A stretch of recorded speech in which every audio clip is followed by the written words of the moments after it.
Alright guys, I'm back. This is kind of a excuse me, unintentional or whatever part 2. I know I said I'll see you guys later in my last video, but I want to continue on with this control. I think I didn't give good enough detail or whatever. Like I said, I'm terrible at reviewing things. I just want to go over a few more things. The buttons are nice. I mean, they don't feel fragile. It's nice. It's very I don't know how to put it. They're very responsive. They're very they don't really feel cheaply made or nothing like that. There's good feedback. Everything seems to work nice. The R1 and R2 buttons, though the R2 button is kind of bulky, but it's okay. It's on the bottom, so it doesn't really matter.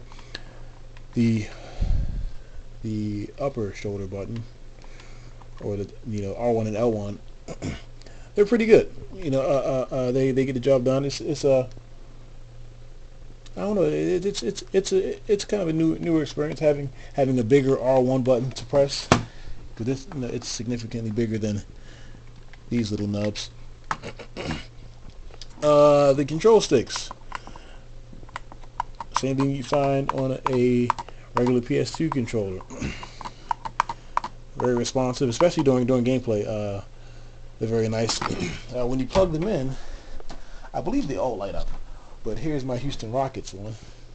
It lights up. It's pretty neat. The PS2 does that as well, but the entire controller, or at least more than half the controller, or whatever, doesn't light up. But that's nothing to brag about. The control pad feels very nice. Feels very responsive. Not responsive. I guess responsive would be a term I use if I was actually using the game. I can show you. Let me see here.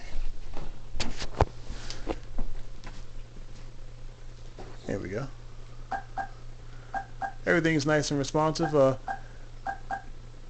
It's like I said, they don't feel at all cheaply made, or they don't really feel like they were designed to last for a short amount of time. Neither do the start buttons. It's very unfortunate that after a while they tend to get stuck inside the controller. Maybe one day I'll research on Google or something about how to maybe repair these things. I have the tools to take it apart.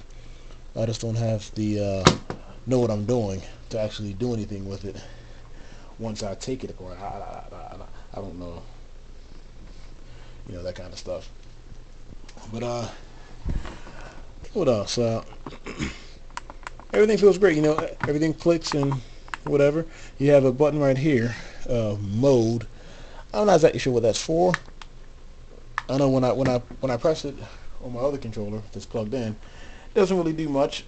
It normally stays lit the entire time. I don't know if it ever, if there's a time when it doesn't light up. Maybe when you play PS1 games, it doesn't light up or something. But yeah, everything is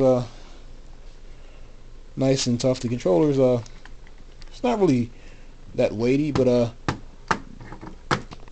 you don't want to drop it intentionally, but you can survive a drop, I guess, depending on how hard you drop it.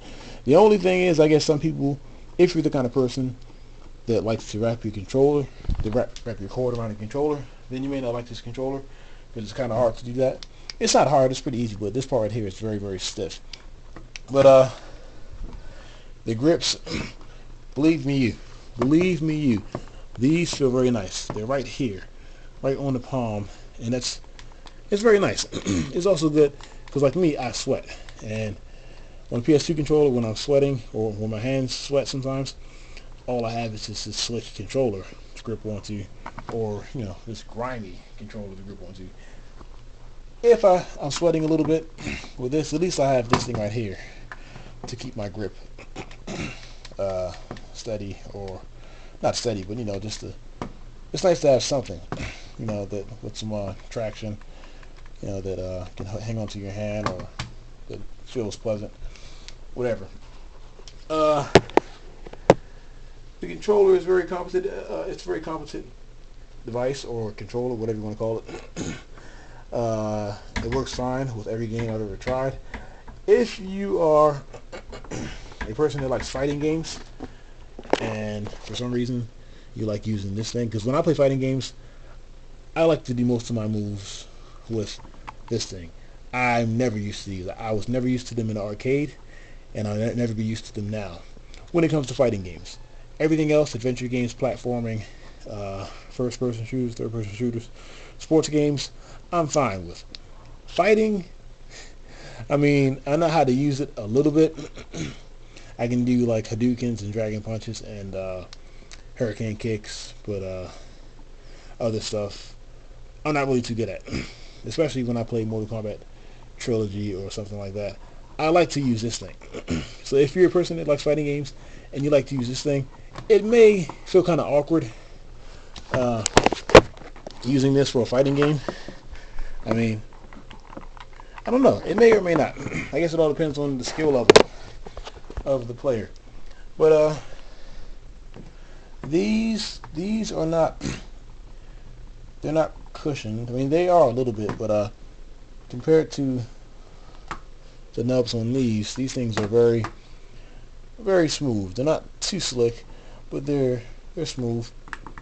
And yeah, so that's my review finally of of these controllers. And let me stop procrastinating and get back to let's playing these games that I have to do. So I'll see you guys later.